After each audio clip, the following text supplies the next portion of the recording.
Bonjour à vous tous, bienvenue sur cette nouvelle édition des Assises des délais de paiement co-organisées par la FDCC et la FIGEC.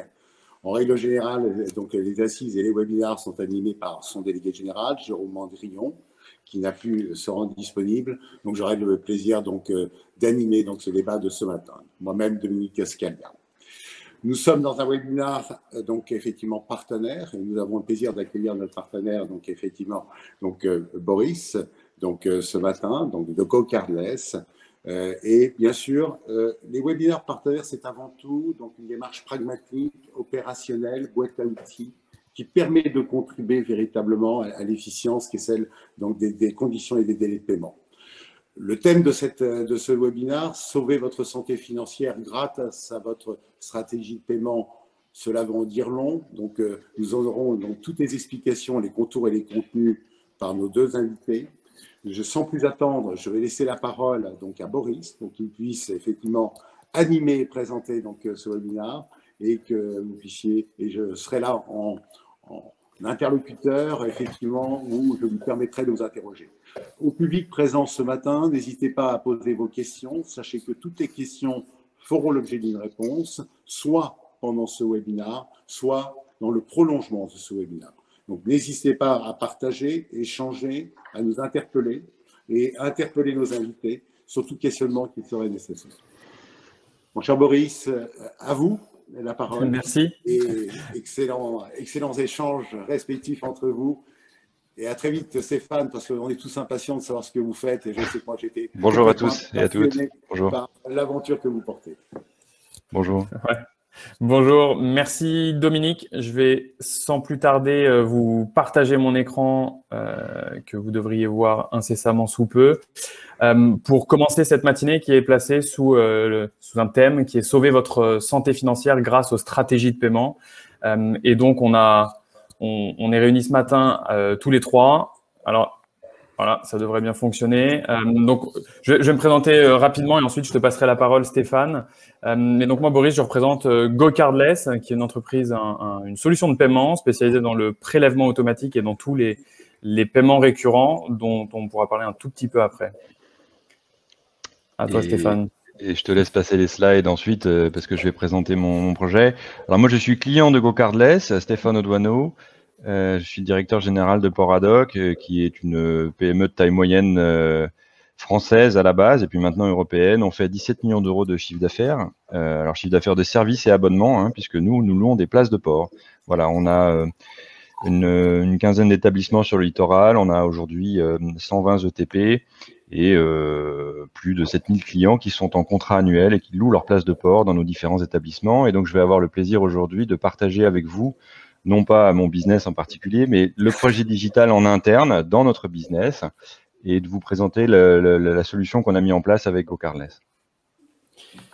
Voilà, donc on a remis une petite carte. Voilà, j'ai mis une petite carte des ports. Donc aujourd'hui, historiquement, notre Poradoc est une société à la base française. On a démarré sur le littoral français et puis plus récemment, il y a quelques années, on a eu l'occasion de faire l'acquisition de Marina sur les territoires hollandais et on espère que dans les années à venir, on pourra faire plus de choses. Voilà. Donc, une belle histoire qui a démarré il y a un peu plus d'une dizaine d'années aujourd'hui. Je te passe la main, Boris. Oui, merci. Et nous, GoCardless, pour se présenter, GoCardless, on est donc une solution de paiement spécialisée dans tout ce qui est paiement récurrent. Et aujourd'hui, on accompagne un peu plus de 65 000 entreprises qui ont toutes une problématique commune, en tout cas. C'est une problématique de paiement récurrent. Donc, ça peut très bien aller d'un expert comptable, d'une salle de sport, d'un fournisseur d'énergie ou d'un fournisseur télécom ou d'entreprises du milieu SaaS, en B2B, B2C, peu importe, ou des entreprises comme Poradoc qui gèrent des marinas et qui ont aussi des enjeux, des problématiques de récurrents. Et aujourd'hui, GoCardless, on est disponible. On a créé le premier réseau international de prélèvement parce que le prélèvement est quelque chose de très territorialisé, je dirais. Chaque pays a sa propre règle. Alors, en Europe, on a la chance d'avoir la zone SEPA avec une vingtaine de pays qui fonctionnent de la même manière avec les mêmes règles. Mais des entreprises qui voudraient se lancer en Angleterre, dans les pays nordiques, en Amérique du Nord ne pourraient pas le faire ou difficilement. Il faut ouvrir une entité légale, un compte bancaire, etc. sur place, avoir accès au prélèvement. Nous, ce qu'on fait chez GoCardless, c'est qu'on a mis 8 zones de paiement, 8 systèmes de paiement, qu'on les a tous intégrés avec de la conversion de devises si besoin ou pas. Et donc ça, on est un peu plus de 550 salariés aujourd'hui chez GoCardless, répartis dans 6 bureaux. Notre siège est basé à Londres, puisqu'on est une entreprise britannique à la base, mais depuis 5 ans maintenant, on travaille sur le marché français. On a ouvert un bureau à Paris en 2018, régulé par nos amis de la CPR. On est voisins d'ailleurs, on est dans la même rue. Donc on est très présent sur le marché français, qui est notre deuxième marché. Et si on devait résumer notre mission finalement chez GoCardless, c'est de dire qu'on simplifie les paiements pour que nos clients se concentrent sur leur métier. Parce que Stéphane pourra certainement témoigner après, mais on n'a pas encore rencontré de clients ou de personnes avec une grande passion pour la saisie de mandats, l'export de fichiers XML, le rapprochement manuel. Donc, on essaye finalement de simplifier, d'automatiser tout ça pour que nos clients se concentrent sur leur métier, qui est là où il y a le plus de valeur ajoutée finalement.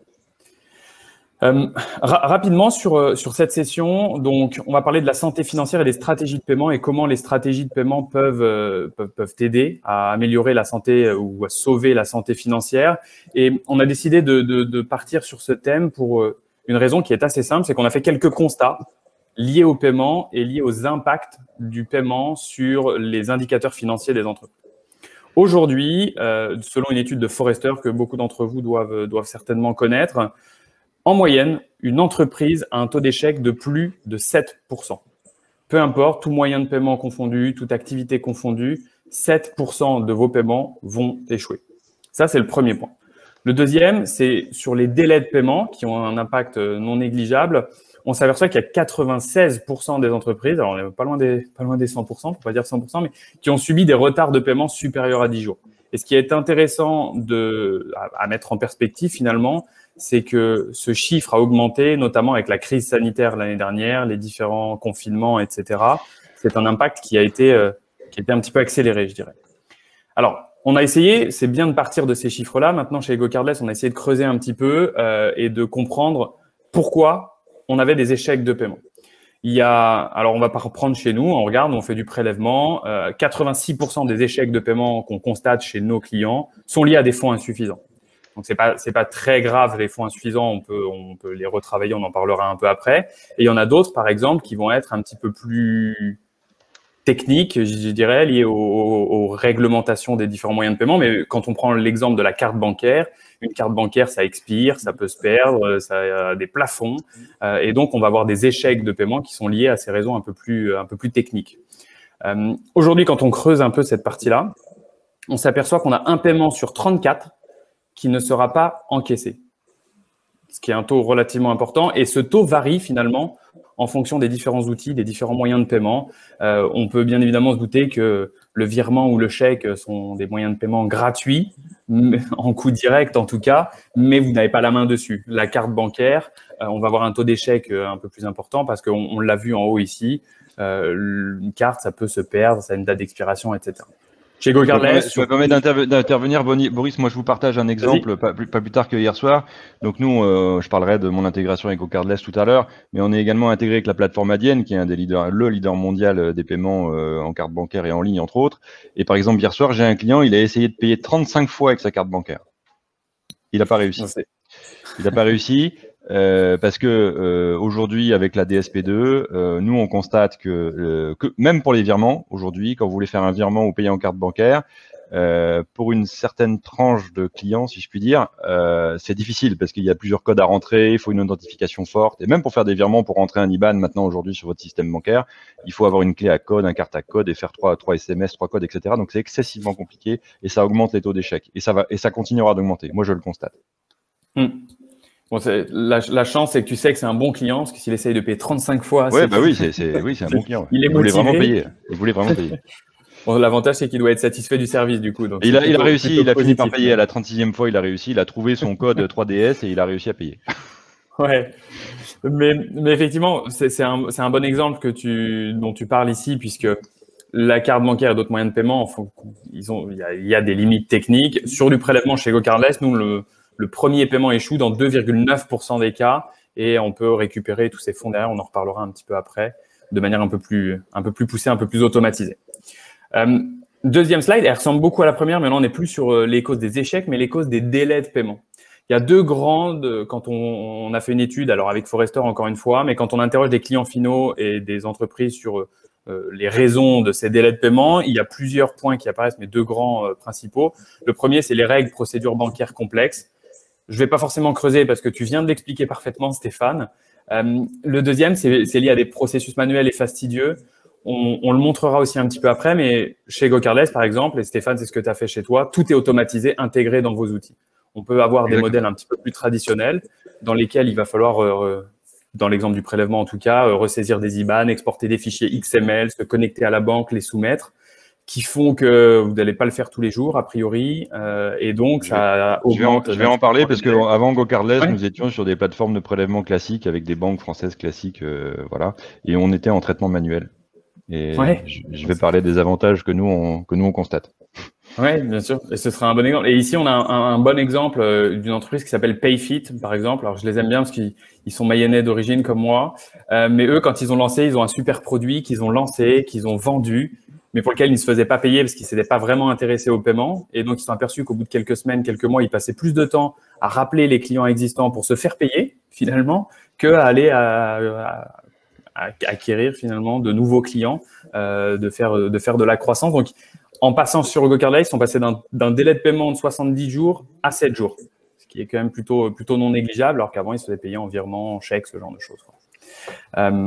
Donc voilà un petit peu pour les causes. Et quand on regarde maintenant, dernière slide pour la mise en contexte, en tout cas sur les impacts financiers, les indicateurs financiers, à quel point ils sont impactés. Et bien, le premier est tout simple, c'est que 11 à 15% des échecs deviennent des créances irrécouvrables, ce qui est une part assez importante finalement. Et ça, on peut le mettre en lien tout de suite avec le dernier chiffre qui est relativement le même, de 11 à 15%. Mais c'est ce qu'on appelle le taux d'attrition, le churn dans les paiements.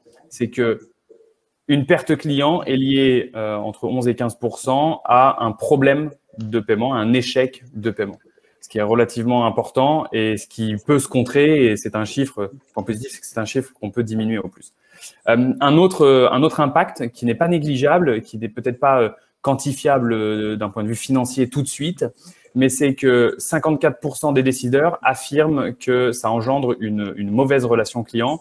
Et on avait un chiffre qui était à peu près similaire qui montrait que les payeurs, lorsqu'ils ont un échec, la grande majorité d'entre eux mentionnent finalement que leur fournisseur ne fait pas assez pour les aider à payer, ne propose pas assez de solutions, assez de moyens de paiement, ne propose pas les bons outils de paiement, etc., etc.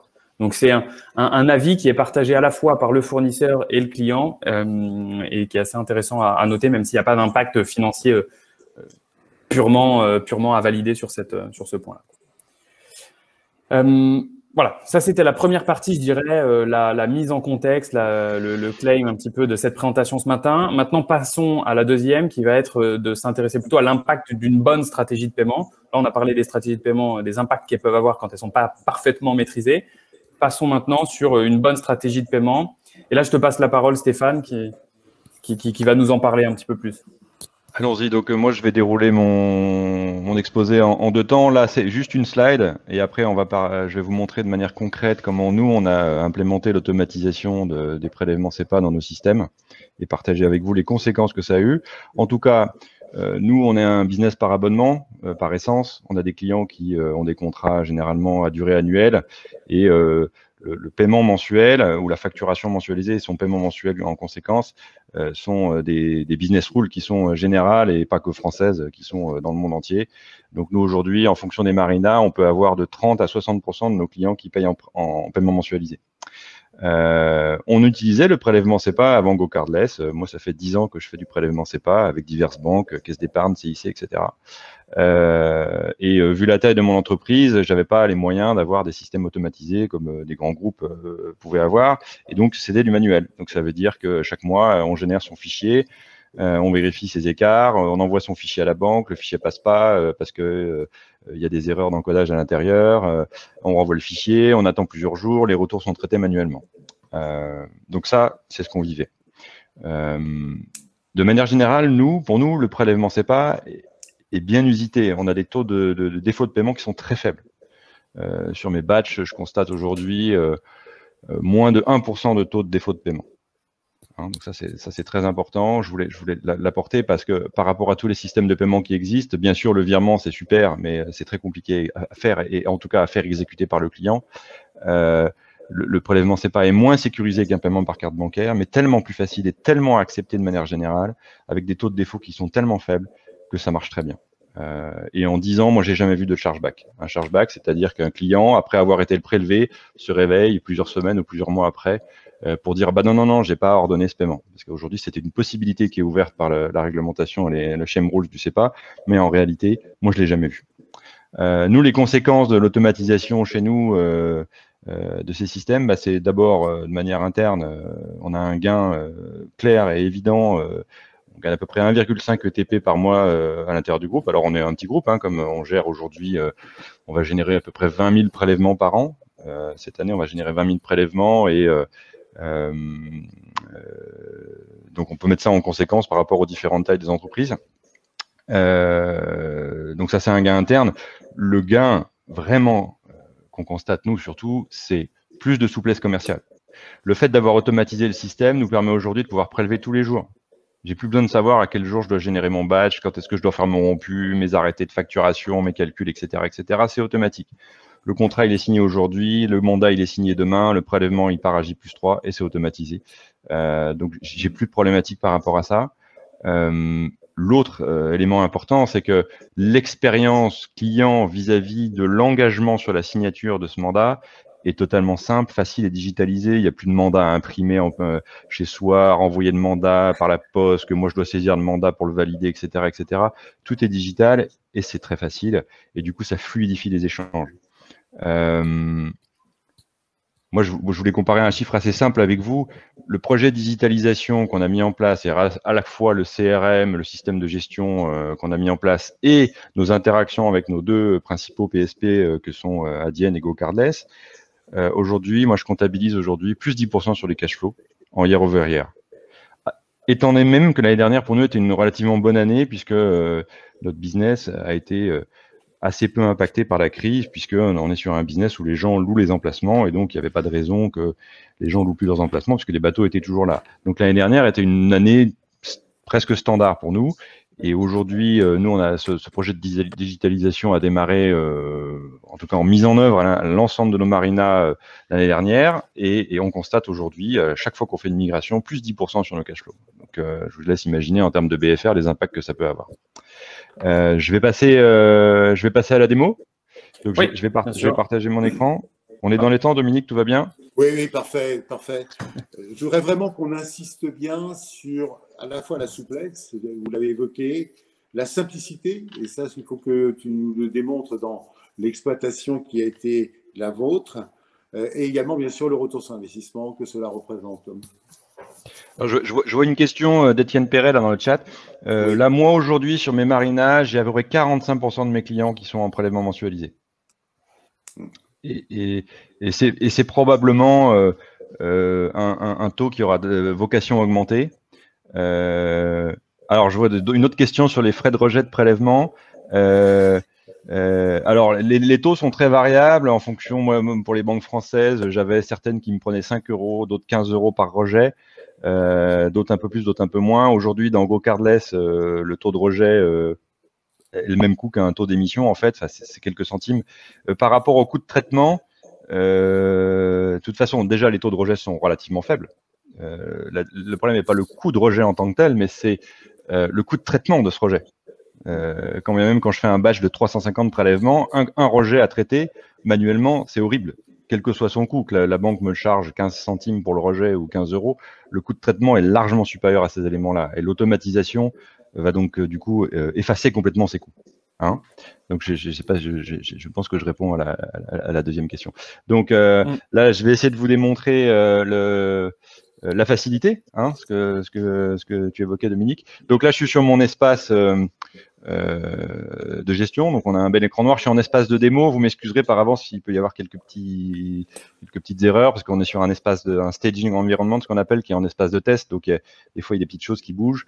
Donc, premièrement, il faut que vous sachiez que ce projet-là, nous, on est construit sur une base Odoo.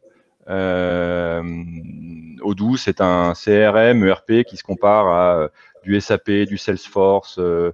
Voilà, je vous ai mis un petit graphique. C'est une belle une belle aventure. C'est une entreprise basée en Belgique qui vient de lever 250 millions d'euros et ils gèrent aujourd'hui, ils ont plus de 5 millions d'utilisateurs et avec des entreprises de toute taille, de la PME de 3 personnes jusqu'à l'ETI de 5000 collaborateurs. C'est une belle plateforme. Il y a une version communautaire et une version payante. Nous, on a choisi la version payante et ce qui est très intéressant dans cette plateforme, c'est qu'on peut venir ajouter tout son workflow et tout son business et adapter tout ce dont on a besoin. By design, Odoo est déjà intégré avec un module de facturation, un module d'encaissement, un module de commande, etc., etc., etc. Nous, on a une équipe de 8 personnes aujourd'hui qui travaillent sur le projet Vega pour venir coller sur cette couche Odoo tous les systèmes dont on avait besoin, dont entre autres GoCardless, parce que de base, Odoo n'était pas forcément intégré avec GoCardless comme on le souhaitait, dont un système cartographique qui nous permet aujourd'hui de cartographier nos ports et d'afficher nos bateaux, mais je vous ferai pas la démo des éléments de métier, on est là pour aujourd'hui parler du paiement. Donc, je passe très vite et je vais directement sur une petite démo GoCardless. Donc, on va prendre, donc là, je suis sur ma marina de Müdersand. Moi, mon espace à moi, là, je vous le présente en français, mais notre système est multilingue, mais je vous le présente en français. J'ai créé un client, on va retrouver normalement Boris dans ma liste de mes clients, le voici. Et donc, Boris, je vais te faire une vente, si tu permets. Je vais vous montrer dans le processus, premièrement, la contractualisation, ce qu'on appelle le sell order. Bon, j'ai préparé que 2-3 petits trucs pour gagner un petit peu de temps. Boris a déjà un bateau qui s'appelle bateau de Boris. C'est un Hans de 505. C'est un beau bateau d'ailleurs en passant. Et donc Boris, je vais te proposer un stationnement. Alors, je vais te proposer un stationnement. Mes articles sont en anglais parce que ma marina est hollandaise. Donc les noms des produits sont soit en anglais, soit en hollandais directement. Je vais te mettre un contrat annuel. Allô, je vais te choisir une place de port au hasard. Je vais te mettre une fréquence de facturation mensuelle. Ça veut dire que ma plateforme, une fois que le contrat est signé, va générer automatiquement les factures mensuelles et venir y attacher les prélèvements CEPA de manière automatique. Hein. On va faire débuter le contrat aujourd'hui parce que tu viens d'arriver dans la marina. Voilà, mon système a trouvé un prix dans ma liste de prix. Et donc, tu vas nous payer sur un engagement de 1 an 4 262 €. Je vais t'envoyer cette proposition commerciale par email. Donc, l'email ne va pas partir parce que là, on est sur une plateforme de test. Mais on va simuler, je vais simuler de l'autre côté comme si j'étais Boris. Voilà, donc ma plateforme, vous voyez, j'ai un template qui est déjà tout prêt, qui a envoyé ce qu'on appelle nous le sell order, le bon de commande. Boris a reçu un mail avec tout prêt les éléments. Il va pouvoir accepter son devis en ligne. Donc, je vais ouvrir ça comme si j'étais Boris dans une fenêtre de navigation privée. Voilà. Donc ici, j'ai mon petit banner RGPD avec les cookies, etc. et relative à la vie privée que je vais accepter. Donc ici, Boris a un récapitulatif de la commande qu'il souhaite passer chez nous. Il peut voir les Terms and Conditions en français, les CGV, conditions générales de vente. Donc là, ici, elles sont en hollandais puisque la marina est hollandaise, c'est une BV. Boris va accepter le devis. OK, donc je signe le devis.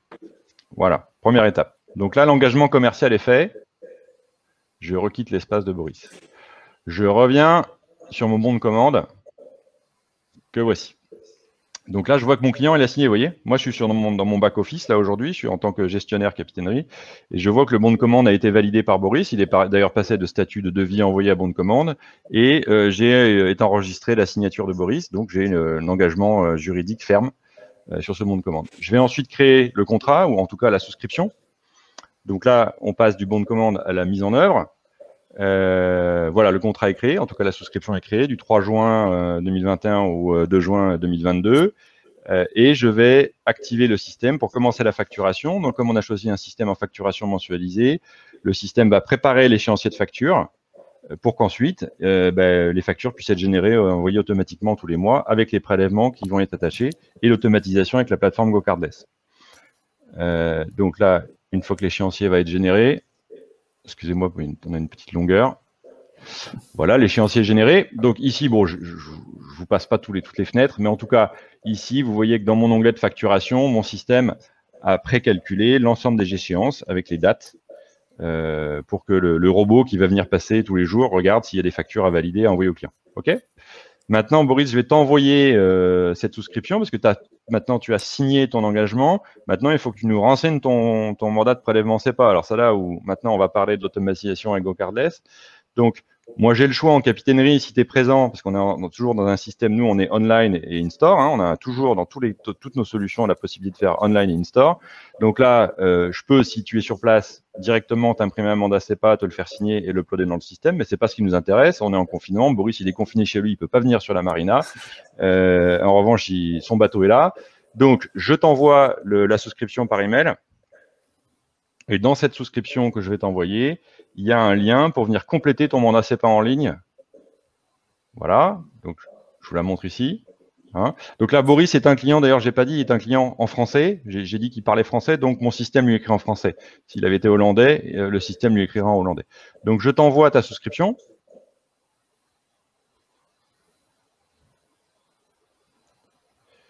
On va la voir s'afficher dans le chatter à droite. Voilà. Donc l'intérêt aussi pour moi en tant qu'user de capitainerie, c'est-à-dire que si c'est une collaboratrice ou un collaborateur qui l'a fait, je me connecte. Ah, ben, je vois que le contrat a été envoyé, etc. Je vois qu'il est en attente de signature. Je refais la même simulation. Je fais comme si j'étais Boris.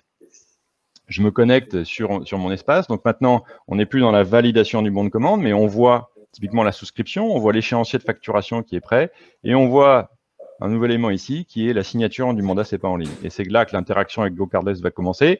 Donc, voilà, j'ai déjà tout préparé puisque je connaissais déjà l'adresse de Boris, mais je ne connaissais pas son IBAN parce qu'il ne me l'a pas donné. Donc, je vais aller attraper un IBAN de test. Je vais aller chercher sur Internet. On prend quoi? Crédit Agricole? Allez hop, Crédit Agricole. Allez. Donc là, Boris me remplit son IBAN. Je mets en place le prélèvement SEPA. Donc ici, maintenant, le mandat a été préparé automatiquement avec mon identifiant créancier. Donc aujourd'hui, GoCardless, pour la plateforme européenne, utilise une banque pivot qui est située en Allemagne. Donc c'est pour ça qu'il y a un DE qui est situé à l'avant. Mais généralement, les clients sont pas très... Enfin voilà, l'ICS, c'est l'identifiant créancier SEPA, c'est pas quelque chose qui prête vraiment attention pour les clients. Et j'ai tous les renseignements sur tout ce qui concerne la signature du mandat, ainsi que l'indication que nos paiements sont réalisés via la plateforme GoCardless. Donc là, mon client va signer son mandat. Sur cette page, je rajoute juste un petit point, mais sur l'IBAN, on fait 2 vérifications chez GoCardless. La première, c'est qu'on va vérifier que l'IBAN est bien construit. Donc, si j'avais voulu tricher un peu et mettre un IBAN ABC 123, il y aurait eu un message d'erreur sur la page de Stéphane me disant que l'IBAN était non valide. Et le deuxième, c'est qu'on n'a pas demandé le BIC qui est associé. On a demandé uniquement l'IBAN. Le BIC, on va le récupérer automatiquement. Quelle galère le BIC. On ne sait jamais quel BIC on a. Donc là, on rentre juste l'IBAN, évidemment. Donc voilà, tu viens de signer ton mandat. Donc tu peux le retélécharger si tu le souhaites. Mais bon, généralement, voilà, une fois que c'est signé, c'est fait. Donc on a la version PDF du mandat signé. Voilà.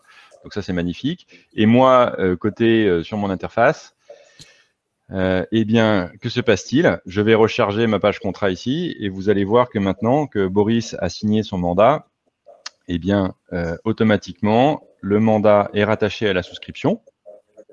Donc voilà ici, je vois que j'ai un mandat SEPA. J'ai une information de mon ERP me disant que toutes les prochaines factures vont être prélevées par mandat SEPA. Et mon système a également envoyé à Boris ici une confirmation par email que son mandat a été créé en lui indiquant son numéro de rue. Voilà. Donc là, je vous ai montré la simplicité de l'engagement du client et de la signature du mandat SEPA VS avant, c'est-à-dire l'année dernière, jusqu'avant qu'on soit sur GoCardless, où il fallait envoyer un mandat par courrier ou par mail, que le client imprime le mandat, qu'il renvoie ça par courrier, qu'on saisisse le système à l'intérieur. Ça, c'est la première partie. Donc, facilitation de l'engagement et de la signature, et de la contractualisation et de la signature du système de paiement avec le client. Et ça, c'est génial. Voilà, je vois une question. Bonne question. Alors, il faut savoir que la question d'Étienne Perret, le mandat signé par le client est conservé par GoCardless. Non, il est conservé par nous. La signature électronique a-t-elle valeur probante? Je peux prendre par un prestataire tiers type Slimpay. Je te laisse répondre, oui. Boris, à ce moment-là. Ouais, je peux prendre ce point. Sur le mandat, nous, on conserve des informations de manière sécurisée, cryptée. Donc, dans notre interface, elles sont pas disponibles. Enfin, l'IBAN n'est pas disponible clairement. Il est crypté, mais disponible sur demande, je dirais. Ensuite, la signature électronique. En Europe, il y a l'EPC, qui est l'European Payment Council, qui a mis différents degrés de sécurité pour autoriser ou non une signature électronique. Nous respectons l'intégralité des standards demandés par l'EPC, en tout cas, avec on traque l'adresse IP, l'eurodatage. Je vois dans la question qu'on mentionne SlimPay. SlimPay ajoute, par exemple, de la signature SMS, rajoute un SMS qu'on ne fait pas chez GoCardless pour plusieurs raisons. Mais la première, c'est que ça a un impact sur le taux de conversion, mais surtout, ça n'a pas de valeur légale parce qu'aujourd'hui, ça arrivera peut-être avec la DSP2. En tout cas, aujourd'hui, il est impossible de certifier que un numéro appartient bien à telle personne. Seules les banques ont ces infos, elles sont pas forcément communiquées.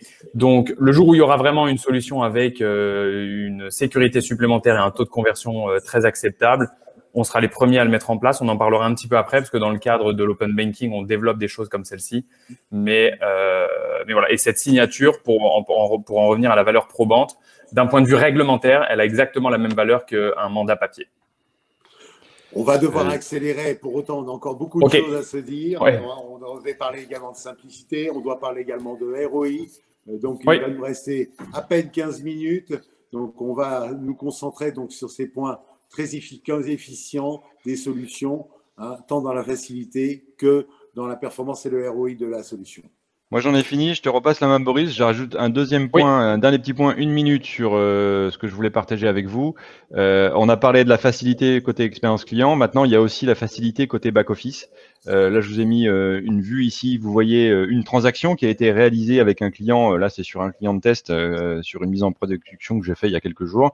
Et vous voyez en dessous, là, ce qu'on appelle les event dates. C'est tous les échanges automatisés qu'il y a entre notre plateforme Vega Odoo et la plateforme GoCardless. Et donc, mon paiement et ma transaction a tout son historique. Donc là, vous voyez, GoCardless m'indique on a bien reçu la création du paiement, donc il me le confirme.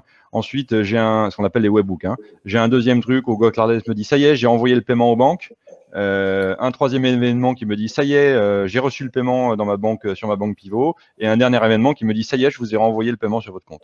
Et moi, je voudrais juste rajouter un point en tant qu'expérience utilisateur qui est très important pour moi sur la plateforme GoCardless, c'est que GoCardless est le seul opérateur au monde sur le système de prélèvement à pouvoir personnaliser la façon dont les clients vont voir votre identité sur leur relevé bancaire. Il faut savoir que les Adyen, les Stripe, les Limon, etc., je les ai tous regardés. Ils vont prélever vos clients en tant que Stripe pour le compte de Poradoc. Alors que là, GoCardless prélève mes clients avec un nom qu'on choisit ensemble. Et donc, mon client, il va voir Marina Müller-Zand, il va voir Port Napoléon, il va voir Poradoc. Et donc, ça réduit d'autant les rejets de paiement, ce qui fait qu'aujourd'hui, nous, on a des taux de rejet qui sont inférieurs à 1%. Et qui sont des rejets souvent d'ailleurs dus au client qui n'a pas la trésor sur son compte, etc. Voilà. J'en ai terminé sur la démo. Merci beaucoup, Stéphane. Alors, pour recouper un petit peu avec les infos dont on a parlé, mais bonne nouvelle dans le dernier point, c'est qu'il y a quand même des pistes et des solutions pour sauver votre santé financière ou l'améliorer en tout cas, comme Stéphane a pu nous le montrer. Et il y a 3 grands points qu'on voudrait couvrir ici. C'est petit 1, le choix de sa méthode de paiement qui est relativement indispensable. Stéphane, tu t'en parlais tout à l'heure, tu as mentionné l'exemple sur la carte ou du virement versus du prélèvement. Donc, on va en reparler un petit peu. Le deuxième point qui va aller plutôt sur la digitalisation, mais l'automatisation, l'intégration de tous les process ensemble. Et le dernier, c'est que il existe des solutions. On en a développé quelques-unes dont on va vous parler pour aller encore un petit peu plus loin dans l'automatisation et l'amélioration de tous ces indicateurs financiers. Le premier, c'est que dans les solutions de paiement, on dissocie 2 moyens de paiement, ce qu'on appelle le paiement push et le paiement pull. Le paiement push, on en parlait un petit peu tout à l'heure. Prenons des exemples. Le virement, le chèque sont des paiements push. C'est le client qui va vous envoyer de l'argent, donc par virement, qui va vous envoyer un chèque. C'est très bien comme moyen de paiement en fonction des business models parce que c'est gratuit. Ça ne coûte rien de recevoir un virement ou de recevoir un chèque en coût direct. En revanche, ça implique quelques limites dans le sens où ça a des coûts cachés ou des coûts indirects, type vous recevez des virements ou des chèques, eh ben, il va falloir emmener votre chèque à la banque, il va falloir faire un rapprochement, vous valider que sur le compte bancaire, on a bien reçu le virement du client X, le mettre à jour dans ses systèmes, etc. Et puis, derrière, ça conditionne forcément un taux d'attrition élevé. C'est-à-dire que si votre client ne vous envoie pas son chèque, son virement, il va falloir le rappeler, le relancer. On va avoir de la perte client. Et si on fait le lien un petit peu plus tôt avec ce qu'on disait, 11 à 15% des échecs résultent sur des clients perdus. Donc, si on a un taux d'échec entre 7 et 12%, ça peut faire une sacrée perte client et on peut rapidement arriver au bout de sa base client. Je confirme que de mon côté, nous, on veut plus de chèques, on veut plus de virements. On veut plus ça. On veut plus ça. On veut plus ça. On essaie de se battre avec nos clients et nos plateformes. Le paiement digital via GoCardless, par exemple, c'est instantané. Notre encours client, il est mis à jour directement. On n'a aucune saisie manuelle. Alors que les virements, généralement, les clients, ils mettent pas les bonnes références. On sait pas qui c'est. Il faut aller chercher. C'est compliqué. Et je vous parle pas d'échecs, bien sûr. Ouais, exactement. Donc, ça joue encore une fois sur les taux d'acceptation, sur les délais de paiement, etc. Face à ça, il y a le prélèvement. Stéphane l'a très bien montré, donc je ne vais pas forcément creuser très longtemps dessus, mais à partir du moment où le mandat est mis et l'autorisation est mise, tout est automatisé, sous contrôle. Vous prélevez tous les jours, c'est vous qui avez la main sur les dates, les montants. Ça vient automatiser, mettre à jour vos outils de facturation, vos outils de compta. Donc, on gagne pas mal de temps dessus. Si on passe, on a parlé d'automatisation. On a remis ici un petit schéma finalement, mais qui montre qu'on peut interconnecter toute la chaîne de production. Et c'est ce que Stéphane, tu montrais, c'est que finalement, vos clients, vous pouvez avoir des relations avec eux, alors en direct, en digital, avec des mails, du SMS, tout ce qu'on veut. Vous gérez ça sur Vega, mais aujourd'hui, chez GoCardless, on a un peu plus de 200 partenaires dans lesquels on est totalement intégré ou intégrable via une API et qui permet finalement d'intégrer de bout en bout la chaîne de la relation client jusqu'au fonds versé sur votre compte bancaire. Et on peut même aller un petit peu plus loin, on va en parler juste après. Donc, encore une fois, dans cette approche ROI, c'est de se dire que, et tu pourras nous dire peut-être après, Stéphane, combien de temps ça vous a pris d'intégrer ça, mais finalement, si derrière on gagne un ETP et demi tous les mois, c'est du coût indirect et de l'économie indirecte qui rentre dans le calcul global du ROI. Je sais pas, combien de temps vous avez mis, vous, pour intégrer GoCardless dans vos outils? Alors, je mets de côté le projet Vega qui ne concerne pas à 100% en GoCardless parce qu'on a dû développer un outil cartographique sur les couches au doux, etc., etc. Mais sur l'intégration propre GoCardless, on l'a décidé, on l'a mise en place, on a démarré en plein confinement l'année dernière au mois de mai. On a mis 1 mois et demi pour faire l'intégration totale et complète. L'API GoCardless est très, très bien documentée et avec des développeurs de bon niveau et une bonne base, on peut faire des choses très, très rapidement. Bien. C'est notre équipe technique qui sera contente d'écouter ça. Mais après, effectivement, maintenant, à chaque fois que tu ouvres une nouvelle marina ou que tu migres une nouvelle marina, je crois que ça prend 3-4 jours. Alors après, effectivement, ensuite, quand on migre un établissement, là, les processus d'onboarding, parce que pour ouvrir un droit à effectuer des prélèvements, il y a un processus de KYC auprès de GoCardless qui va vérifier. Il faut qu'on monte pas de blanche. Alors, quand on fait la première fois, le mandataire social, il manque toujours un papier. Mais quand on a l'habitude, ensuite, le processus d'onboarding est très simple, rapide. Et nous, aujourd'hui, avec GoCardless, avec les équipes de Boris, on met 3-4 jours. En 3-4 jours, les comptes sont ouverts, l'ICS est créé et toute la plateforme est ouverte au bout de 3-4 jours. Et ensuite, ce qui est très intéressant avec GoCardless, c'est qu'on peut migrer d'un ancien système vers un nouveau système. Et nous, par exemple, comme nos clients, historiquement, on prélevait déjà sur d'autres systèmes, sur d'anciens systèmes, on prend tous les anciens mandats.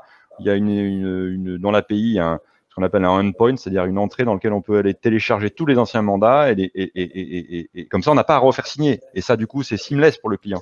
Il y a pas de perte, quoi. Il voit que du feu, enfin entre guillemets, il voit pas qu'il y a de changement de prestataire et du coup c'est génial. Voilà. Et ensuite dans les processus de paiement, ça marche très très bien. GoCardless collecte les fonds, à J+2 on est repayé en payout et ça marche très très très bien. Merci. Okay. Merci pour le retour. Boris, une question. Oui. Au sein de vos clients, donc la part B2B, B2C, comment se répartit-elle? Ça fait partie d'une des questions qui a été posée. Ouais, c'est une bonne question. J'ai pas le chiffre précis, mais on a de la valeur sur les deux. Typiquement, alors Stéphane, toi, tu es plutôt sur du B2C. Dans le B2B, on est très présent aussi. On a des clients J'ai du type, B2B, hein. J'ai du B2B, j'ai aussi. des locataires des business, des restaurants ou des locataires qui louent des emplacements ou des professionnels du nautisme, et on leur fait également du prélèvement SEPA et ça marche très très bien. Ouais. Attention toi, à tout le monde, hein, on est bien dans des business à abonnement, hein, parce que c'est pas la solution prélèvement SEPA est pas adaptée pour faire de la vente, pour faire de la vente de marchandises Boris, entre guillemets. peut-être la courbe d'expérience qui est vôtre, comment est-ce réparti donc effectivement le business, B2B, B2C? Alors, le chiffre précis, je ne l'ai pas, Non, mais c'est réparti, je dirais à peu près moitié-moitié ou 60-40, dans le sens où on va avoir des clients assez traditionnels qui font de l'énergie. On a SOWID, EDF par exemple, qui est fournisseur d'énergie, qui prélève en B2C. Un de nos clients historiques chez GoCardless, par exemple, est un retailer qui qui vend des pneus à des garages finalement. Donc, on se doute bien que c'est pas de l'abonnement. Les garages ne commandent pas les 4 mêmes pneus tous les lundis.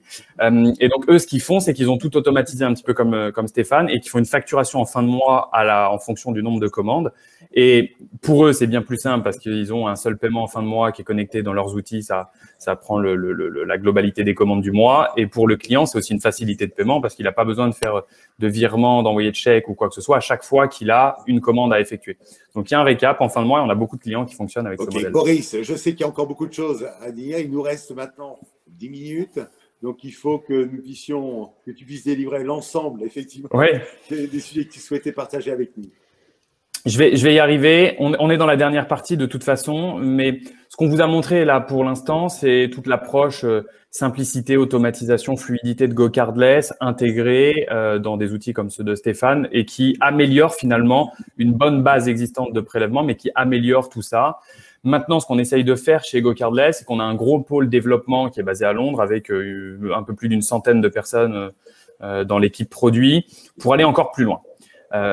Pour aller encore plus loin, typiquement, alors c'est une slide qui est un peu complète, donc je vais m'intéresser plutôt à cette partie Payment Intelligence au milieu, mais aujourd'hui, GoCardless, on a ce réseau international qu'on peut connecter, je dirais, en direct via API comme a fait Stéphane ou via des partenaires type Zuora, Salesforce, Sage, etc. Maintenant, ce qu'on fait, c'est qu'on amène de l'intelligence sur du prélèvement avec, en première étape, je dirais, alors je suis allé un peu trop vite, mais en première étape, un outil qui s'appelle Success Plus chez nous. Success Plus, qu'est-ce que c'est? C'est un algorithme qu'on a développé pour analyser toutes les données paiement qu'on a. Sur nos 65 000 marchands, certains font 3 paiements par mois, certains 2 millions. Donc, on analyse toutes ces données pour optimiser les représentations. Quand il y a un échec, donc maximum, enfin, la moyenne chez nous, pardon, c'est 2,9% des cas, c'est encore moins chez toi, Stéphane. Mais quand on a un échec, maintenant, il y a plusieurs possibilités de le gérer. Soit vous allez le gérer manuellement, le représenter, soit vous allez gérer des règles par vous-même. L'idée de Success Plus, c'est d'aller plus loin et de se dire que c'est cet outil, cet algorithme qui va analyser les données sur donc le marché français, B2B, B2C, sur votre secteur d'activité, des paniers moyens similaires, pour représenter aux dates auxquelles on a le taux de succès le plus élevé. Ce qui fait qu'on demande à nos clients de gérer 2 paramètres. Combien de représentations ils souhaitent qu'on fasse, de 1 à 3, sur quelle période de 4 à 6 semaines. Et c'est cet algorithme qui va faire ces 3 représentations sur 4 semaines, par exemple. Automatiquement, on arrive à récupérer 76% des fonds. La moyenne marché, à titre de comparaison, est de 40%. Et je sais que nos copains, nos petits collègues français sur les PSP ou européens communiquent plus sur du entre 26%, 26 à 38%, je dirais.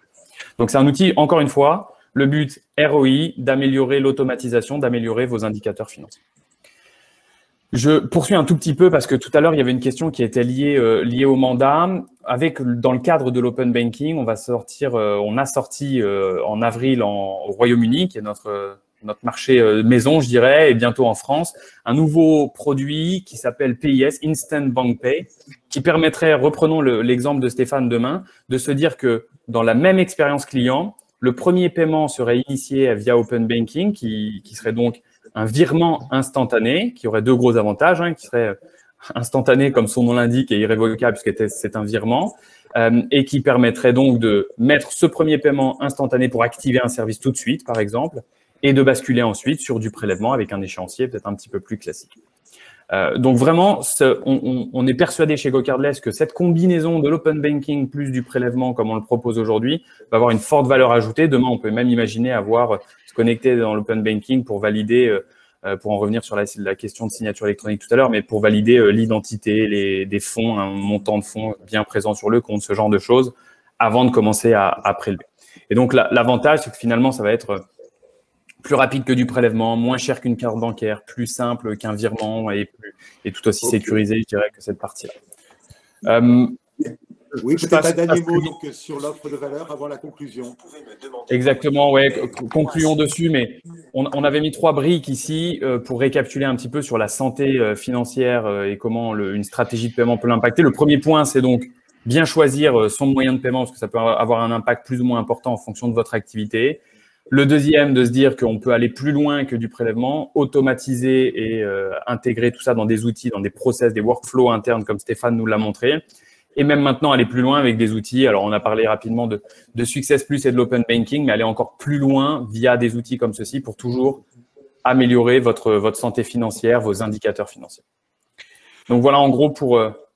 c'est allé assez vite sur la fin, Dominique, c'est bon? Non, c'est parfait. Merci à toi, Boris. Peut-être un mot de conclusion pour chacun d'entre vous. Donc, Stéphane, si on doit retenir effectivement les 3 points clés, les 4 points clés aujourd'hui de la solution, d'abord, je tenais à féliciter, bravo Boris, d'avoir un vendeur comme Stéphane pour la solution GoCardless. Donc, je pense que cela, c'est toujours très agréable. D'où l'intérêt. Je n'ai aucun intérêt chez GoCardless, hormis d'une belle relation professionnelle de travail et d'un partenariat. C'est un partenariat et je pense que c'est ce que traduit cet échange. Et je pense que c'est une très bonne chose. C'est pour ça qu'aux Assises des paiements, on est très attaché au partenariat entre clients prestataires. Et cette combinaison est forcément une combinaison gagnante. Donc Stéphane, s'il y avait un mot de conclusion à apporter pour allez, le dernier envie. Écoutez, moi, en conclusion, je pense que la digitalisation n'est plus une option. Elle est très importante. Et moi, les constats que je fais, comme je vous l'ai dit, au-delà des économies internes et de la fluidité de la relation avec le client, j'ai plus 10% dans mes cash flows et donc autant dans la réduction de mon BFR. Donc ça, ça rentre directement dans le bilan.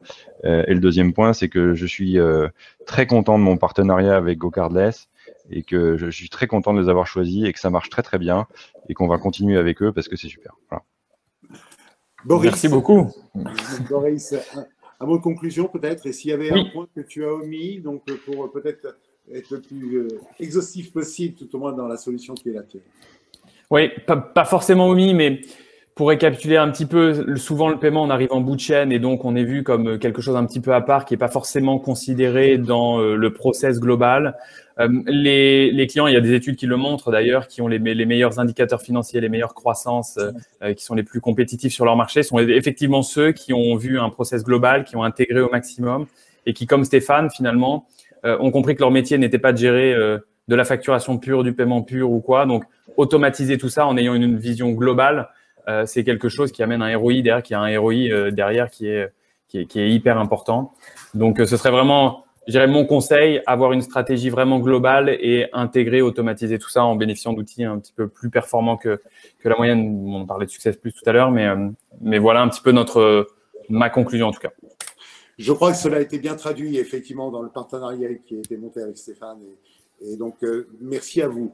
Je crois qu'il est important, au titre des assises des paiements, et le moment de nous quitter, donc, effectivement, de pouvoir s'inspirer de l'ensemble de ces webinaires très opérationnels, très boîte à outils, très pragmatiques. Il est important pour nous de le faire. On sait que le plan de relance est un élément déterminant. La stratégie des paiements est un élément déterminant. Les délais de paiement sont des éléments déterminants dans la relance économique.